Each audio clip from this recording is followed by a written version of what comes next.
Game-game RPG itu punya keajaiban tersendiri yang bikin kita betah mainnya berjam-jam.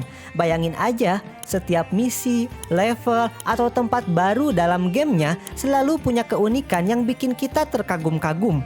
Mulai dari petualangan seru, eksplorasi dunia yang luas, hingga tempat-tempat menakjubkan yang bikin kita penasaran. Sambil menikmati petualangan itu, kita juga bisa ngumpulin barang-barang keren yang kita temuin.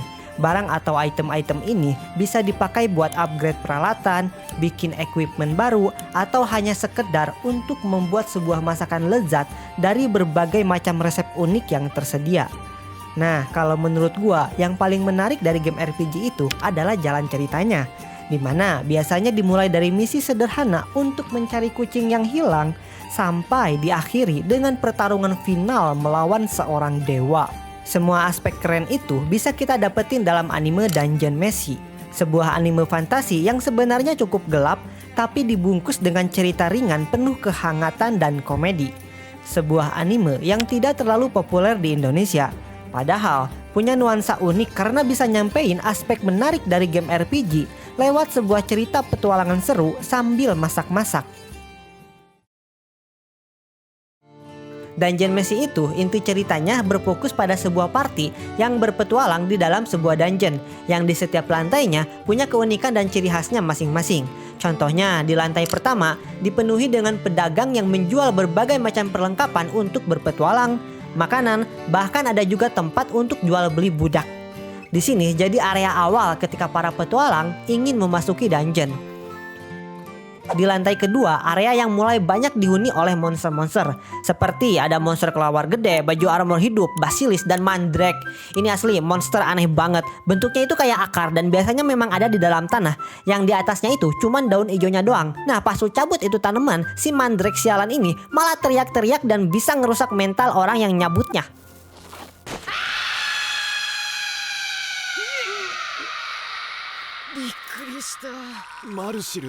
Ini asli monster paling nyebelin dan berisik.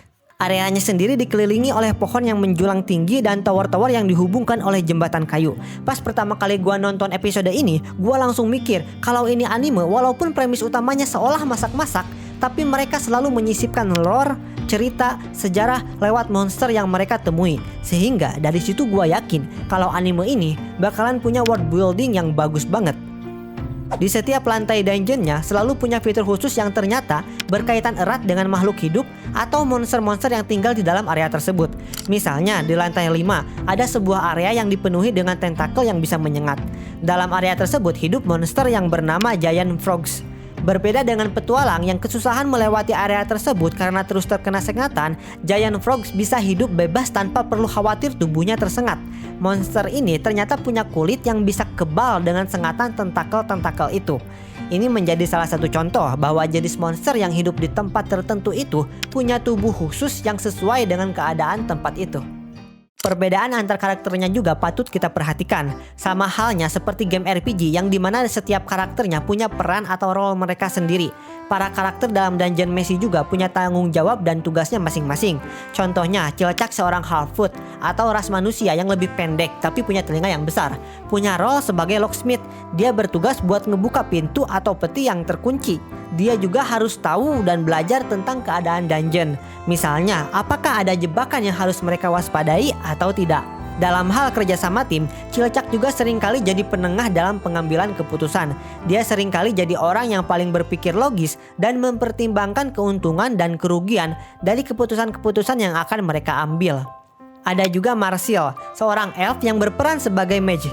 Dia bertanggung jawab mengeluarkan serangan sihir dan membantu penyembuhan. Marsil menjadi penyerang utama dalam party ini karena dia punya serangan sihir dengan damage terhadap monster yang relatif tinggi. Walaupun dia butuh waktu merapal yang cukup lama untuk menghasilkan damage yang juga besar. Disinilah peran Laios sangat dibutuhkan. Dia seorang tallman atau ras manusia seperti kita, punya role sebagai warrior yang biasanya berada di garis depan.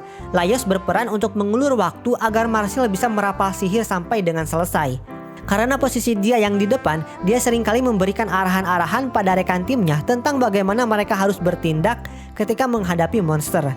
Kondisi ini yang mungkin tanpa disengaja ngebuat Laios jadi sosok pemimpin dalam party ini. Setelah mereka bersusah payah dan bekerja sama untuk ngalahin monster, sekarang waktunya Tuan Senshi untuk masak hidangan lezat. Sebelumnya karena suatu kondisi mereka gak bisa bawa bekal yang memadai, apalagi buat nyukupin kebutuhan makanan mereka. Sehingga dengan terpaksa mereka harus ngolah dan manfaatin apa aja yang mereka temuin di dalam dungeon. Meskipun itu adalah daging dari monster yang baru aja mereka kalahkan. Karena Senshi adalah seorang dwarf yang tinggal di dalam dungeon dan udah lama gak napakin kakinya ke dunia luar, dia selalu aja punya cara baru dan kreatif buat masakin monster. Dia bertugas buat ngeidentifikasi bagian tubuh monster mana yang bisa dimakan, termasuk juga gimana cara mengolahnya. Mereka harus ngumpulin apapun yang mereka temuin di dalam dungeon dan manfaatin item-item tersebut dengan maksimal. Hal ini ngingetin gua ke sistem looting item yang ada pada game RPG. Seringkali kita ngumpulin item-item yang kita temukan di perjalanan kita, termasuk juga tentu aja bahan makanan yang nantinya bisa kita masak sesuai dengan resep yang tersedia pada game tersebut. Dungeon Meshi juga menggambarkan berbagai macam bahan makanan yang unik, karena terbuat dari monster yang tentu aja beda dengan hewan pada umumnya. Contoh yang menurut gua paling menarik adalah ketika mereka ngelawan monster baja armor. Itu mau dimakan apaannya coba? Lah itu besi. Tapi Laios itu memang karakter paling aneh di sini. Dia punya ambisi pribadi buat nyicipin semua jenis monster yang hidup di dalam dungeon ini. Dia bahkan seolah-olah lupa dengan tujuan utama dia masuk ke dungeon ini, yaitu buat nyelamatin adiknya sendiri. Monster baju armor itu ternyata dikendalikan oleh sosok monster parasit yang tinggal di dalam armornya. Itu sih asli mind blowing banget. Gua pikir awalnya besinya bakal meleleh terus jadi bahan makanan lain kek atau gimana gitu. Ternyata yang dimasak itu monster parasit yang bentuknya kayak kerang. Atau juga misalnya ada harta karun perhiasan. Ini apaan lagi coba, mau dimakan gimana? Tapi ternyata mereka tahu kalau ini sebenarnya bukan perhiasan asli, melainkan monster jenis serangga yang penampilannya kayak perhiasan. Serangga ini bahaya banget bagi para petualang dungeon karena tampilan mereka yang seperti perhiasan, sehingga bisa banget ngebikin petualang yang nemuin mereka gak waspada dan terlena dengan perhiasan palsu itu. Gak sedikit dari mereka yang jadi korban dari penipuan absurd ini. Tapi tidak untuk Laios dan CS-nya. Serangga-serangga sialan itu malah dimasak anjir. Pernah juga ketika mereka berada di situasi sulit, di mana mereka harus ngindarin tentakel yang bisa nyengat. Seperti yang sebelumnya pernah gua ceritain, di lantai kelima itu ada suatu area di mana banyak banget tentakel yang jika tersentuh bakalan mengeluarkan sengatan mematikan. Nah, Laios CS ini akhirnya menyayat kulit monster giant frog dan mereka jahit untuk dijadikan kostum kodok anti sengat. Kreativitas dalam ngegunain dan ngekombinasiin bahan-bahan ini bukan cuma nunjukin keunikan dunia Dungeon Meshi, tapi juga sebagai bentuk penghormatan kepada berbagai game RPG yang seringkali mendorong pemainnya untuk bereksperimen dengan crafting ataupun membuat olahan makanan seperti ramuan potion, obat racun, bikin racun, atau bener-bener bikin masakan yang berefek bisa mulihin HP atau mana. Game RPG juga nawarin hal yang bisa dibilang cukup jadi ciri khas dan seringkali mereka gunain buat nyampein cerita, yaitu gimana mereka seringkali ngemulai sebuah cerita dengan premis yang sederhana, seperti membantu seorang penduduk desa nemuin kucingnya yang hilang, hanya untuk berkembang menjadi cerita epik yang bahkan sampai melibatkan pertarungan melawan dewa untuk menyelamatkan dunia. Dungeon Meshi juga ngikutin pola ini, di mana cerita dimulai dengan premis yang relatif sederhana, yaitu misi untuk nyelamatin Valin, adik dari Laios yang di ekspedisi dungeon mereka sebelumnya, dia tertelan oleh sosok naga merah. Dari situ narasinya berkembang jadi makin dalam dan kompleks.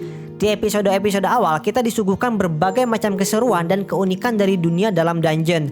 Juga kegiatan masak-masak yang seolah-olah jadi premis utamanya. Tapi semakin kesini, semakin mereka masuk ke lapisan dalam dungeon, tanpa kita sadari semua hal yang disampaikan di episode-episode awal itu punya tujuan buat kebangun premis ke arah yang lebih serius.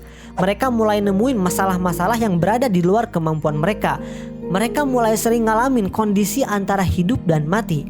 Mereka juga bertemu dan berinteraksi dengan karakter-karakter baru yang ngebuat konflik ceritanya menjadi semakin rumit. Gua pribadi suka banget kalau ada anime yang vibes ceritanya tuh berubah jadi lebih serius.